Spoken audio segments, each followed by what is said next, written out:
Despite his popularity, Denver was considered a rather lightweight folk singer. Yet, he received the Country Music Association's Entertainer of the Year award in 1975. At the ceremony, the outgoing Entertainer of the Year, Charlie Rich, presented. Yeah, I just wanted to create a little prologue here to this upcoming video and let you know it's not a new video. It's actually just a video I posted yesterday with a little bit of a change. You see, Iraq veteran 8888, his cronies, have threatened to sue and made charges with YouTube that I'm violating some sort of privacy agreement by posting their own information of what they charge for videos. I guess they desperately don't want you knowing how much they actually charge to sell their opinions and their support. So they have said that I am in violation of a legal agreement by posting that information. Well, I, of course, called my attorney, and he said, you didn't sign that agreement. If they didn't want it out in public, they should be a little tighter with it. And he did also say that there is one thing on there that I should get rid of, though, and that was their personal information. At the end of the brochure, there's personal information, phone numbers, etc. And he said you should blur that out just in case this ever goes to court. You can at least say you blurred out that information. So I'm going to be deleting the video I posted yesterday, which I kind of hate to do because it was getting surprisingly good support, like 80% positive approval, which I really didn't expect. You don't go into these types of views with big popular channels thinking you're going to gain anything from it. You know you're going to do something if you engage in this. But I was really surprised at how well that video was doing. But got to take it down, put up this new one here with the information blurred, because I don't want to make Eric mad, don't want to make his boy mad, who by the way, I found out that, I guess calling Chad, whatever his name is, I guess calling him Eric's boy pisses him off. Which, I never meant that as anything negative. Where I come from, if you call somebody your boy, that's your friend. Like, hey, I'm going out with my boys, or this is my boy Pop. You know, but he apparently took umbrage at that, I guess would be a word, or not actually, I wouldn't think the other, he took offense at that. So, I'll give him an option. I can either continue calling Eric's boy, which I don't think is bad, but I'm more willing to compromise and start calling him not Eric, because he's definitely not Eric. So just let me know which one you prefer me to use from now on. But I just want to let everybody know that this video is not new, so don't bother watching all of it unless you really want to see it again. So just want to let you know what's going on and why I'm doing this. Exit to the right onto exit 12B, I-55 South, St. Louis.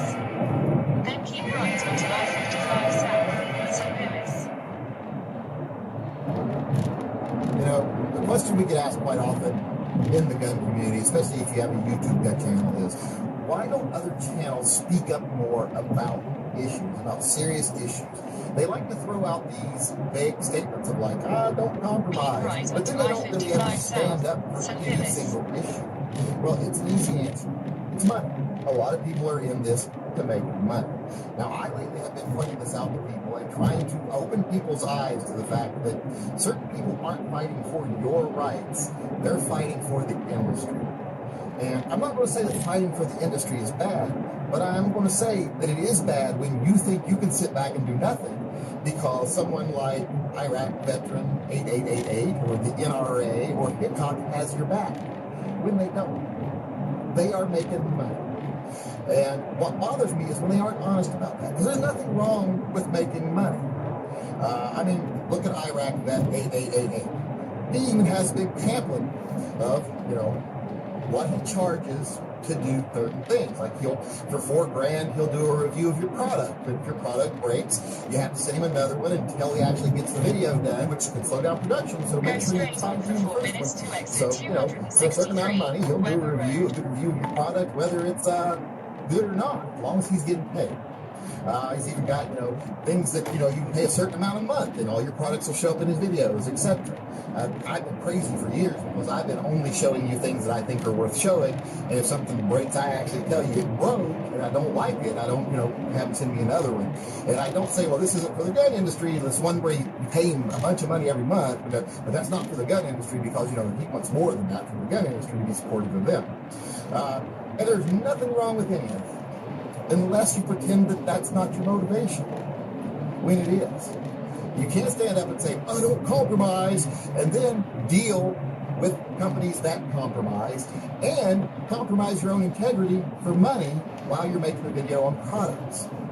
If I can't trust you to tell me a gun sucks because it breaks, if you just keep doing it until they actually send you one that works so that you can produce the video in the way they want, that's not looking out for me. That's serving the industry and making a product. Now, a lot of channels do this, and I'm fine with it. It's when they start to pretend like they've got your back when it comes to the Second Amendment, when they don't. They might be staunch Second Amendment supporters. I do believe that Eric is a staunch Second Amendment supporter. But he puts profit before principle. And that's what you have to do a lot of times in a business. That's the way you run a business. You have to have a priority of profit when you're running your business. Especially if you've got people counting on you. You've got a crew. Eric's got a crew of people counting on him. So I'm not faulting him for that at all. If anyone thinks I'm faulting him for that, they're wrong. I'm just standing up over the last couple of days, and also I want to say this real quick. For all the people that have been sending me text messages and emails and instant messages or whatever you call it when they contact you through Facebook and stuff, thank you. I agree with a lot of people. I wish I could share half of it with you. From people that are inside the industry, even a couple people that are connected to the board of directors for the NRA that are saying things like, here's a quote I heard more than once from different people, is that one of the biggest issues with defending the Second Amendment today is that we have allowed social media to take the forefront, and there are too many paid actors in Second Amendment media. And that's always going to be the case. Like I said, commercials are commercials, and we need commercials for product. I want to move thousands and thousands of guns a day. I want guns to be one of the best-selling thing in this country. And I want to promote the industry to do that. I want other people out there, if they follow the principles a little bit to promote products, doing it. And I think they should be paid for it. But I don't want those people pretending like they're advocates or that they're activists. One of the people even said in that comment, to the people that did send me text messages last night, I'm sorry that I stopped responding suddenly. We were skating, and it was blackout skating, and I got in trouble for having my cell phone out. I got chastised by a little 17-year-old pimply floor guard until I put the phone away before I got in trouble. Exit to the right onto exit 263, Weather Road. So, sorry I stopped responding. By the time we were home, it was kind of late to respond to any more texts because, it was already 11 o'clock our time, but we were late everywhere else. So, sorry I stopped responding suddenly. That's why. But I really appreciate the messages. I agree with you. There are too many paid actors in the social media side of the Second Amendment. I mean, when they put out a list of what it costs to get them to say something, they're obviously a paid actor. And it's hard to charge that much, $4,000 for an interview, and not put the money before your audience. And it's fine with me. I'm okay with that. That draws the biggest audience. That's how you gain your channel. You show people what they want to see. You never say anything controversial, and you will grow. That's the way it is with gun channels. You get sponsorship, you get traffic directed to you. The NRA will even buy Exit to the right onto exit as they did with one 263, very Weather prominent Road. member of the NRA's team. And you'll go on and you'll do great things. And that's fine for the NRA and for the industry. But it's not fine for us. Because like I've said many times before, what's In best for the 900 industry is not what's best for keep us. left onto We have to South have a Weather balance. Road. We have to know Then that some turn people are out left. there selling products for the industry, Keep and we left. appreciate Then that. turn But we left have to onto realize South that Weather those aren't Road. the people that we sit down and let them do the fight because they won't fight for us. They're more than willing to compromise both the Second Turn Amendment left and onto those South principles Weather Road. for a buck. And like I say, that is the basis of capitalism in a certain aspect, but it's not what's best for us as citizens. So that's what really gets me. When people sit back and think we're safe because the NRA is standing between us and bad things. We're safe because people like Hickok and Iraq veteran and Such and me are standing between them and bad things. We're not. We couldn't really, even if we wanted to. We're just single individuals. And we mean nothing to most politicians, especially when, what does it matter if someone like me says the truth to 250,000 people when they can pay someone to lie to 2 million people? So that's never going to work anyway. If big channels and channels that make money and are in it to make money want to pretend like there's no compromise, well, then stand up on the issues. If you want to pretend you're a Second Amendment supporter and that's your primary objective, then stand up on the big issues. The other day, like Tim, for example, Military Arms Channel's business. He makes money. He sells T-shirts. He sells product. He owns a gun shop. He makes great videos. And he's honest. He doesn't compromise his principles.